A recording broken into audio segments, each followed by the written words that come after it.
باشه یا اظهار نظری از شما تو چاپ کنید. این یعنی که شما خیلی راحت که اظهار نظرهای مستقیم نمی‌کنید. الان ما با پرونده پسر شما مواجه هستیم. دادگاهی که خیلی چند پرونده بود.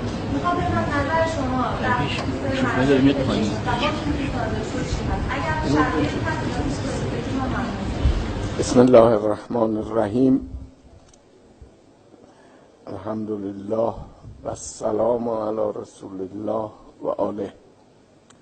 خانم سوالی کردن که من مایل نیستم وارد بحث دادگاه و پرونده بشم تو این شرایط که نبادا فکر بشه که ما میخوایم دخالت کنیم، که البته این تهمت ها رو میزنن ولی خدا میدونه که این کار رو نمیخوام بکنم، چیزی هم نمیخوام بگم، فقط به خاطر این که خواست ایشون رو بی جواب نگذارم یه قطعه میگم قبل از دادگاه اتفاق افتاد. جالبم هست، همون رو هم من تا به حال به رسانه ها نگفتم ولی ربطی به دادگاه و محاکمه و اینا نداره.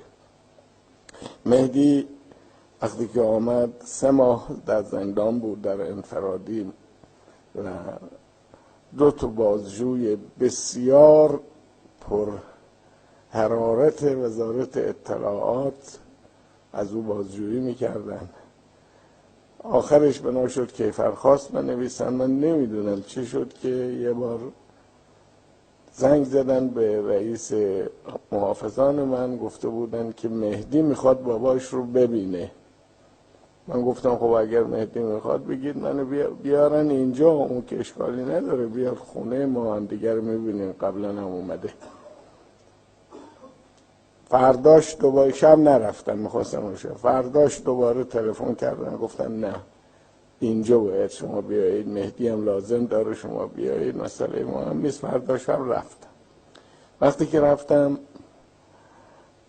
وارد دفتر بازپرسش شدم که بازپرس خوبی هم نبود، حالا اسمشون نمیبرم.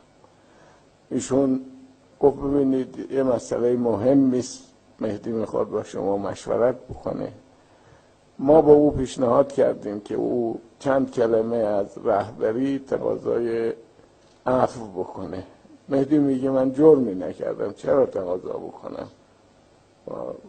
تقاضا نداره، رهبری هم میدونن که من جرمی ندارم، خودشون میدونن، احتیاجی به عفو نداره. اگر من گناهکارم بگذارید محاکمه بشم و جزامو در دنیا ببینم، مردم هم بشناسن من. اگر نیستم هم بگذارید محاکمه بشم، منتها یه جوری کنید که مردم از دادگاه مطلع باشن. این خواست. گفت و من گفتم شما پس با او بگید نمیاد، با او بگید بیاد اینجا. من گفتم بگید بیاد. آمده بود دم اونجا، گفته بود که من داخل این ساختمان نمیشم چون اینجا پر از شنوده، پدرم بیاد بیرون تو حیاط با هم صحبت کنیم. من رفتم بیرون، توی بارونم میمد، توی پارکینگی با هم راه میرفتیم زیر چتر. و بله از من چه این چیزی خواستن و اون بازپرسم به من گفت ببینید مهدی در سر دوراهیه، یا یک تقاضا و فردا هم آزاد و همه چیز تمام عفو، یا این که باید محاکمه بشه و بسیار طولانی خواهد بود. 30,000 صفحه این پرونده پر از مطلبه و خیلی طولانی خواهد بود، زحمت هست برای ما شما همه. من گفتم خیلی خوبم بهشون میگم. مهدی آمد با من صحبت کرد، گفت که من جوابم با اونا جواب واقعیم همون بوده، ولی اگر شما و آقا یعنی رهبری نظر مشورتی بدید که این کار رو بکنم، علی رغم این برای این ما شما رو خواستیم، علی رغم همه مخالفتم میپذیرم، ولی میدونم خداوند چنین چیزی رو از من نمیخواد. اگر شما بخواهید من حرفی ندارم. من گفتم خیلی خوب، پس ما باید با آقا صحبت کنیم، بعداً جواب شما رو میدیم. برگشتم اونجا، اون بازپرس بود، بازجویی که از بازجوهای مهدی نشسته بودن اونجا. من ماجرا رو با او گفتم.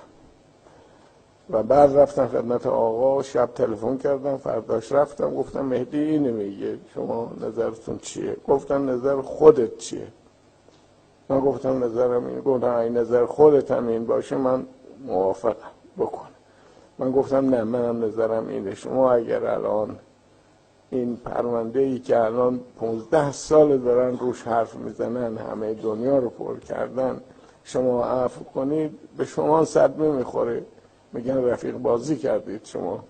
به من هم صدمه میخوره، میگن اعمال نفوذ کردم توی این پرونده، چقدر مردم دارن محکوم بشن، من یکی چرا این کارو بکنم؟ و من ترجیح میدم کمکی که شما میخواید بکنید دستور بدید دادگاهی باشه که واقعا مستقل باشه، قاضی فرمان نبره، کار هرچی فهمید.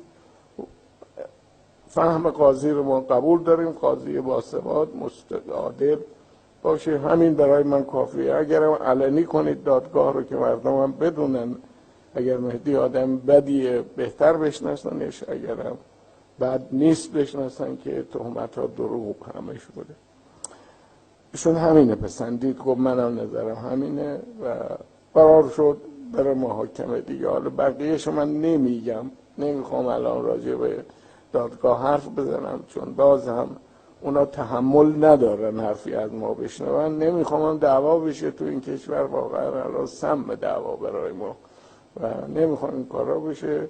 هر چی پیش بیاد همون تحمل میکنیم. البته در زمان خودش خود مهدی به وکلاش خواهم گفت خیلی چیزا رو، ولی من تو این کار دخالت نخواهم کرد.